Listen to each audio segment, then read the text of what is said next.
Welcome to DJ See how INEC take respond to Obi and Labour Party petitions and how they take defend Tinubu and Shettima. Correct people, we greet you now. Welcome now to this our channel DJMTV, where ogbonge story and update dey happen o. My people, if you never subscribe to our YouTube channel, make una no waste time again o. Make una rush now, make una go subscribe o, and also turn on that notification bell so that anytime we drop any update like this, una go dey notified gbanga. And our Facebook page, make una follow us and make una like. My people, make we quickly run enter the story and updates wey we carry come for una this time around. Make una watch. Independent National Electoral Commission INEC. Una hear as I take call their name in full like this o. Independence abi. I wan show una how they take take reply Obi petition and Labour Party own. According to wetin dem talk, dem say Peter Obi wey be the Labour Party presidential candidate fail to show dem how e take score the highest lawful vote during the 25th February presidential election. This one get as e be. INEC. Anyway, my people, make I leave una now. Make una watch and lis ten to this analysis about this whole matter. Make una watch.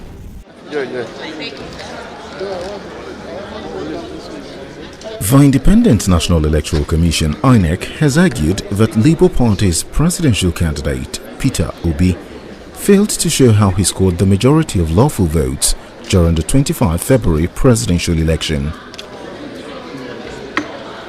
Obi, who came third in the election, had filed his petition at the Presidential Election Petition Court in Abuja to challenge the outcome of the polls on the grounds of allegations of electoral fraud, among other alleged irregularities. He urged the court to nullify President Bola Tinubu's victory in the poll. He also called on the court to either declare him the winner of the election or order a fresh poll. The INEC guidelines on the conduct of the elections were extensively breached, and INEC has evidently been very reluctant to make the necessary adjustment to remedy the situation. Contrary to the publicly advertised guidelines for the conduct of the elections, we are convinced that the processes leading to the results have been severely compromised.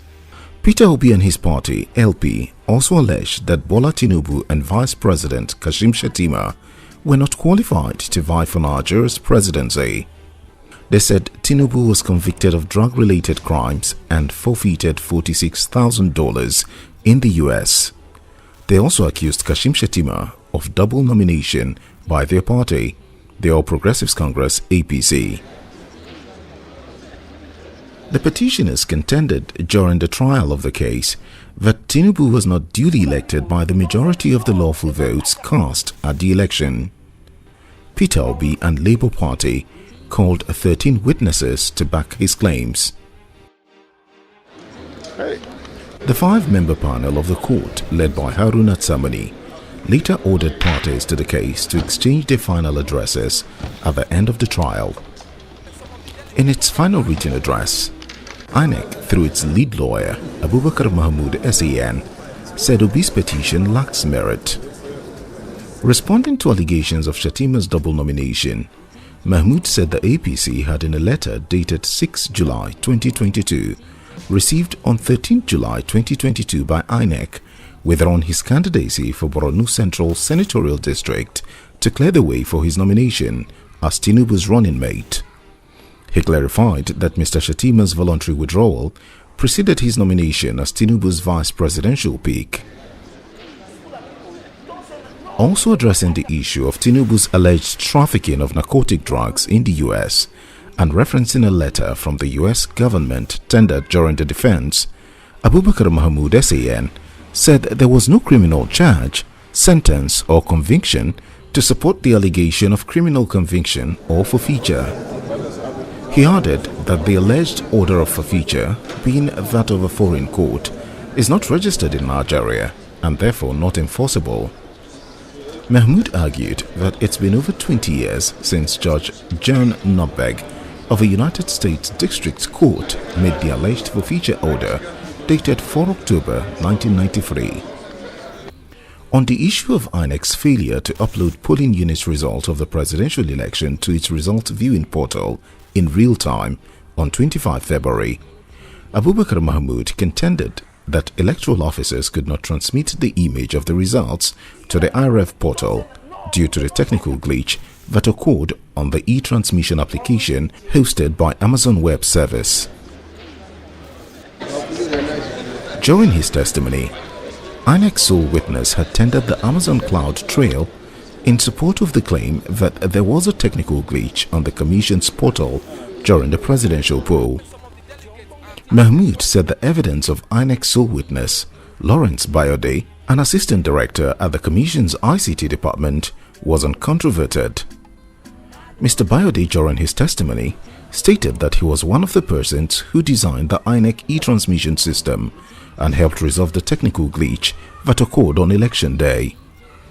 Petitioners Peter Obi and Labour Party neither pleaded nor demonstrated during the trial that unlawful votes of the second respondent, Bola Tinubu, be discounted from the computed scores of the parties, nor did they prove or present any lawful vote to be added to their own. On Peter Obi's contention that Tinubu ought not to be declared the winner of the election for failing to score 25% of lawful votes cast in the Federal Capital Territory FCT in the presidential election, the Commission said it had nothing to do with lawful votes or unlawful votes. INEC noted that the issue is clearly one of interpretation of the relevant constitutional provisions. In INEC's final address, Abubakar Mahmood added that Peter Gregory Obi failed to lead credible evidence to aid his case. He said there was no mandatory obligation prescribed by the Electoral Act for INEC to transmit and collate election results electronically or to upload same on IREF before collation of results fully. In the court filing dated 14 July, Mahmood SAN said the evidence presented by the petitioners, Peter Obi and the Labour Party, failed to make out a case that the second and third respondents, that is Tinubu and Shatima, are not qualified to contest the election.